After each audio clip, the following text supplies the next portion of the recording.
এবার হুতি বিদ্রোহীদের ভয়াবহ ক্ষেপণাস্ত্র হামলায় ইসরায়েলি বিমানবন্দর বন্ধ ঘোষণা। আরো বিস্তারিত জানিয়ে দিব। এদিকে ইরানে হামলা করতে চেয়েছিল ইসরায়েল, গোপন নথি ফাঁস। এবার যুক্তরাষ্ট্র মেক্সিকো সীমান্তে জরুরি অবস্থা ঘোষণা। এদিকে 24 ঘন্টায় 460 জন সেনা হারালো ইউক্রেন। আরো জানিয়ে দিব, এবার নেতানিয়াহুর সরকার ভেঙে দেওয়ার হুমকি অর্থমন্ত্রীর। এদিকে পুতিনের সঙ্গে ফোন আলাপের ব্যবস্থা করার নির্দেশ ট্রাম্পের। এবার ইউক্রেনের 31টি ড্রোন ভূপাতিত করেছে রাশিয়া। এবং সর্বশেষে জানিয়ে দিব, এদিকে প্রথম দিনে বাইডেনের অনেক গুরুত্বপূর্ণ নীতি বাতিলের ঘোষণা ট্রাম্পের। শুনছিলেন সংবাদ শিরোনাম, এখন বিস্তারিত। তবে তার আগে অনুরোধ থাকবে, এই ভিডিওতে একটি লাইক দিন এবং কমেন্টস করে জানিয়ে দিন আপনি কোন জেলা থেকে বা কোথায় থেকে আমাদের সাথে যুক্ত রয়েছেন। এবং সংবাদের সর্বশেষ গুরুত্বপূর্ণ আপডেট পেতে চ্যানেলটি সাবস্ক্রাইব করে আমাদের সঙ্গে থাকুন। এবার হুতি বিদ্রোহীদের ক্ষেপণাস্ত্র হামলায় ইসরায়েলি বিমানবন্দর বন্ধ ঘোষণা। ইসরায়েল অধিকৃত ফিলিস্তিনি অঞ্চলে ইয়েমেন থেকে ক্ষেপণাস্ত্র হামলার পর রাজধানী তেল আবিবের বেন গুরিয়ন বিমানবন্দরে সব ফ্লাইট স্থগিত করা হয়েছে। সকালে এই সিদ্ধান্ত নেওয়া হয়েছে বলে জানিয়েছে দেশটির গণমাধ্যম। ইসরায়েলি টিভি চ্যানেল 12 জানিয়েছে, ইয়েমেন থেকে ক্ষেপণাস্ত্র হামলার কারণে অধিকৃত তেল আবিব এবং আল কুদস অঞ্চলে সাইরেন বাজানো হয়েছে। প্রতিবেদনে উল্লেখ করা হয়েছে, ইসরায়েলের সেনাবাহিনী স্বীকার করেছে যে ক্ষেপণাস্ত্রগুলো ইয়েমেন থেকে ছোড়া হয়েছে। আর এই হামলার ফলে অধিকৃত কেন্দ্রীয় অঞ্চলে আতঙ্ক ছড়িয়ে পড়েছে এবং মানুষজন আশ্রয় কেন্দ্রের দিকে পালানোর সময় বেশ কয়েকজন আহত হয়েছেন। এ অবস্থায় ইসরায়েলের নিরাপত্তা বাহিনী পরিস্থিতি নিয়ন্ত্রণে আনতে তৎপর হয়েছে এবং হামলার উৎস সম্পর্কে তদন্ত চালাচ্ছে। এদিকে ইয়েমেন থেকে আরো একটি ক্ষেপণাস্ত্র হামলার পর অধিকৃত তেল আবিব এবং তার আশেপাশের এলাকায় সাইরেন বেজে ওঠার খবর পাওয়া গেছে। জায়নিস্ট মিডিয়া জানিয়েছে, সকালে এই ক্ষেপণাস্ত্র হামলার কারণে তেল আবিব এবং পার্শ্ববর্তী এলাকায় সাইরেন সক্রিয় হয়। সামাজিক মাধ্যমে ছড়িয়ে পড়া এক ভিডিওতে দেখা যায়, ক্ষেপণাস্ত্র হামলার পর ইহুদি বসতি স্থাপনাকারীরা আতঙ্কিত হয়ে আশ্রয় কেন্দ্রের দিকে পালাচ্ছে। ইসরায়েলি নিরাপত্তা বাহিনী এই হামলার প্রতিক্রিয়ায় পদক্ষেপ নিচ্ছে এবং পরিস্থিতি নিয়ন্ত্রণে আনার চেষ্টা করছে। সূত্র মেহের নিউজের। এদিকে ইরানে হামলা করতে চেয়েছিল ইসরায়েল, গোপন নথি ফাঁস। ইরানকে পুরোপুরি ধুলোয় মিশিয়ে দিতে বড়সড় আক্রমণের প্রস্তুতি নিয়ে ফেলেছিল ইসরায়েল, কিন্তু সেই অপারেশনের নীল নকশা তেহরানকে পাচার করেছে মিত্র যুক্তরাষ্ট্রের এক গুপ্তচর। অভিযোগ উঠেছে, ইরানে হামলার নীল নকশা ও ইহুদিদের যাবতীয় গোপন পরিকল্পনা ইরানের হাতে তুলে দিয়েছে যুক্তরাষ্ট্রের গুপ্তচর। এই খবর প্রকাশ্যে আসতেই তোলপাড় শুরু হয়েছে। 2024 সালের অক্টোবরের মাঝামাঝি টেলিগ্রামে মার্কিন গুপ্তচর সংস্থা সেন্ট্রাল ইন্টেলিজেন্স এজেন্সির একগুচ্ছ গোপন নথি ফাঁস হয়। সেখানে ছিল ইরানের সম্ভাব্য ইসরায়েলি আক্রমণের যাবতীয় রণকৌশল। সিআইএর গুপ্ত নথি ফাঁস হতেই বিষয়টি নিয়ে তদন্তে নামে ওয়াশিংটন। এই ঘটনায় গত বছরের নভেম্বরে কম্বোডিয়ায় গ্রেপ্তার হন আসিফ উইলিয়াম রহমান। তার বিরুদ্ধে রাষ্ট্রদ্রোহিতা, বিশ্বাসঘাতকতা এবং জাতীয় নিরাপত্তার তথ্য ফাঁসের অভিযোগ আনে সিআইএ। শুধু তাই নয়, ইরানের সঙ্গেও ওই ব্যক্তির যোগাযোগ ছিল বলে জানিয়েছে ওয়াশিংটন। এবার যুক্তরাষ্ট্র ও মেক্সিকো সীমান্তে জরুরি অবস্থা ঘোষণা। প্রেসিডেন্ট হিসেবে শপথ গ্রহণের দিন একাধিক নির্বাহী আদেশ জারি করেছেন নবনিযুক্ত মার্কিন প্রেসিডেন্ট ডোনাল্ড ট্রাম্প। তার মধ্যে একটি হলো যুক্তরাষ্ট্রের দক্ষিণ সীমান্তে জাতীয় জরুরি অবস্থা ঘোষণা করেছেন তিনি। মঙ্গলবার ব্রিটিশ সংবাদ মাধ্যম বিবিসির প্রতিবেদনে এ তথ্য জানানো হয়েছে। ক্ষমতা গ্রহণের আগে অবৈধভাবে যুক্তরাষ্ট্রে প্রবেশ বন্ধে অবিলম্বে ব্যবস্থা নেওয়ার ঘোষণা দিয়েছিলেন ট্রাম্প। একই সঙ্গে যে লাখ লাখ অপরাধী অবৈধভাবে যুক্তরাষ্ট্রে রয়েছে, তারা যেখান থেকে এসেছে সেখানে ফেরত পাঠানোর হুমকি দিয়েছেন তিনি। স্থানীয় সময় সোমবার ওয়াশিংটনের ক্যাপিটল ওয়ান অ্যারোনার মঞ্চে শপথ নেওয়ার পর ওভাল অফিসে ফিরে বেশ কিছু নির্বাহী আদেশে সই করেন ট্রাম্প। এসব আদেশের মাঝে একটি হলো যুক্তরাষ্ট্রের দক্ষিণ সীমান্তে জাতীয় জরুরি অবস্থা ঘোষণা। আরো একটি আদেশ জন্মসূত্রে আমেরিকার নাগরিকত্বের সংজ্ঞা সম্পর্কিত। নির্বাহী আদেশ সই করার সময় ডোনাল্ড ট্রাম্প বলেন, এটি একটি বিশাল সিদ্ধান্ত। এছাড়াও ট্রাম্পের রিমেইন ইন মেক্সিকো বা মেক্সিকোতেই থাকা নীতি ফের কার্যকর করা হবে। সীমান্ত এলাকায় আরো সৈনিক ও জনবল পাঠানো হবে বলেও ঘোষণা দিয়েছেন তিনি। এদিকে 24 ঘন্টায় 460 জন সেনা হারালো ইউক্রেন।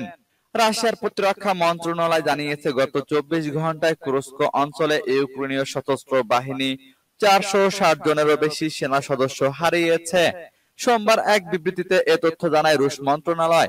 বিবৃতিতে বলা হয়, গত 24 ঘন্টায় ইউক্রেনীয় সশস্ত্র বাহিনী 460 জনের বেশি সেনা, 4টি ট্যাঙ্ক, 4টি ইনফ্যান্ট্রি ফাইটিং ভেহিক্যাল, একটি সাঁজোয়া কর্মী পরিবহন যান, 9টি সাঁজোয়া যুদ্ধযান, 57টি যানবাহন, 5টি আর্টিলারি সিস্টেম, একটি মর্টার, একটি ইলেকট্রনিক যুদ্ধ স্টেশন, একটি সাঁজোয়া পুনরুদ্ধার যান, 4টি ইউএভি নিয়ন্ত্রণ কেন্দ্র এবং একটি গোলাবারুদ ডিপো হারিয়েছে।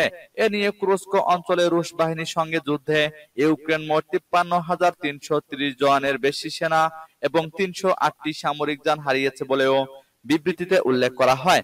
রুশ প্রতিরক্ষা মন্ত্রণালয় এদিন আরো একটি বিবৃতিতে জানিয়েছে, বিশেষ সামরিক অভিযানে গত 24 ঘন্টায় ইউক্রেনের দনবাস অঞ্চলে রাশিয়ার সেনারা 2টি সম্প্রদায়কে মুক্ত করেছে। বিবৃতিতে বলা হয়, সক্রিয় যুদ্ধ অভিযানের ফলে ব্যাটল গ্রুপ ওয়েস্টের ইউনিটগুলো লুগানস্ক গণপ্রজাতন্ত্রের নভোগেরভোকা বসতি মুক্ত করেছে।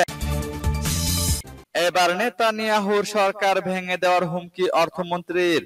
গাজা যুদ্ধবিরতির দ্বিতীয় ধাপ বাস্তবায়িত হলে ইসরায়েলের সরকার ভেঙে দেওয়ার হুমকি দিয়েছেন দেশটির অর্থমন্ত্রী বেজালেল স্মোট্রিচ। গাজা যুদ্ধবিরতির দ্বিতীয় ধাপে মূলত চলমান যুদ্ধ বন্ধ করার পরিকল্পনা অন্তর্ভুক্ত রয়েছে। অর্থমন্ত্রী স্মোট্রিচ বলেছেন, যদি সরকার যুদ্ধ চালিয়ে না যায় এবং গাজার পুরো অঞ্চল দখল করে শাসন করার পথে না এগোয়, তাহলে আমি সরকার ভেঙে দেব।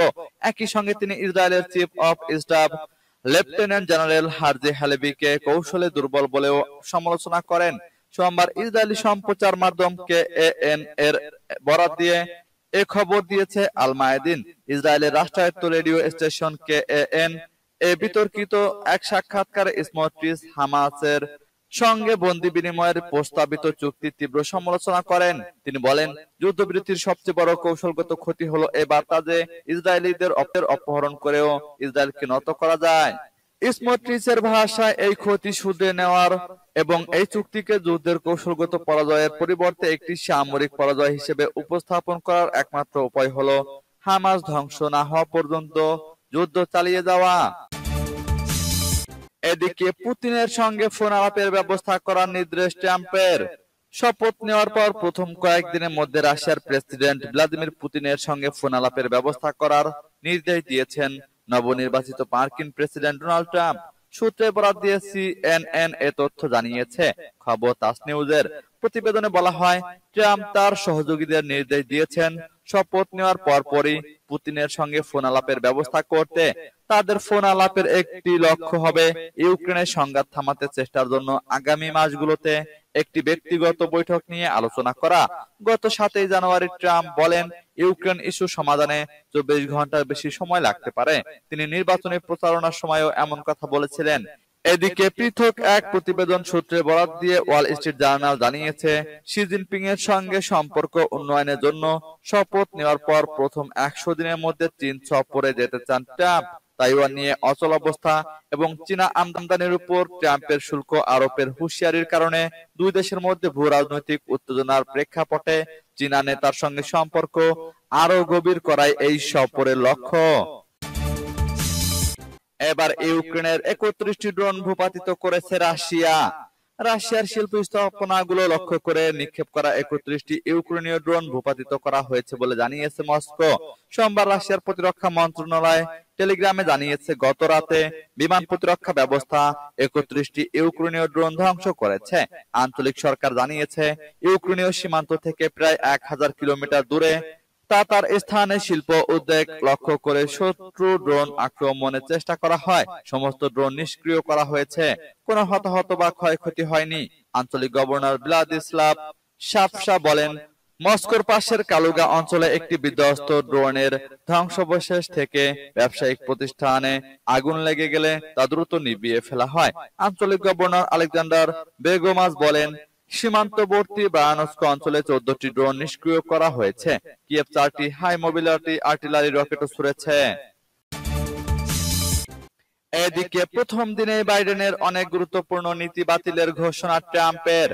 যুক্তরাষ্ট্রের নবনির্বাচিত প্রেসিডেন্ট ডোনাল্ড ট্রাম্প ক্ষমতা গ্রহণের প্রথম দিনেই নির্বাহী আদেশের মাধ্যমে অভিবাসন, জ্বালানি নীতি এবং কেন্দ্রীয় সরকারের কর্মকাণ্ড নিয়ে একগুচ্ছ নীতি অগ্রাধিকারের ভিত্তিতে বাস্তবায়ন করবেন। রোববার ট্রাম্প জানিয়েছেন, প্রথম দিনেই তিনি প্রায় 100টি নির্বাহী আদেশে সই করবেন। এসব আদেশের অনেকগুলোতে বাইডেন প্রশাসনের বাস্তবায়ন করা বিভিন্ন নীতিমালাকে উল্টে দেওয়া হবে বা বাতিল করে দেওয়া হবে। ট্রাম্পের নীতি বিষয়ক নতুন deputy chief of staff Stephen Miller রোববার বিকেলে রিপাবলিকান পার্টির জ্যেষ্ঠ কংগ্রেস সদস্যদের সঙ্গে ট্রাম্পের নির্বাহী আদেশের বিষয়বস্তু নিয়ে আলোচনা করেছেন। এই আলোচনা সম্পর্কে অবগত এমন দুটি সূত্র জানায়, রিপাবলিকান পার্টির নেতাদের আলোচনায় ট্রাম্পের নির্বাহী আদেশের সংক্ষিপ্ত সার নিয়ে আলোচনা হয়েছে। নীতিমালা নিয়ে বিস্তারিত কথা হয়নি। সোমবার বাংলাদেশ সময় রাত 11টার দিকে 47তম মার্কিন প্রেসিডেন্ট হিসেবে শপথ নিয়েছেন ডোনাল্ড ট্রাম্প। সাধারণত ক্যাপিটাল হিলের কংগ্রেস ভবনের সামনের খোলা স্থানেই মার্কিন প্রেসিডেন্টের শপথ অনুষ্ঠান হয়ে থাকে, কিন্তু তাপমাত্রা হিমাঙ্কের নিচে চলে যাওয়ায় এবার তা হলো কংগ্রেস ভবনের ভেতরে ক্যাপিটাল রোটুন্ডায়।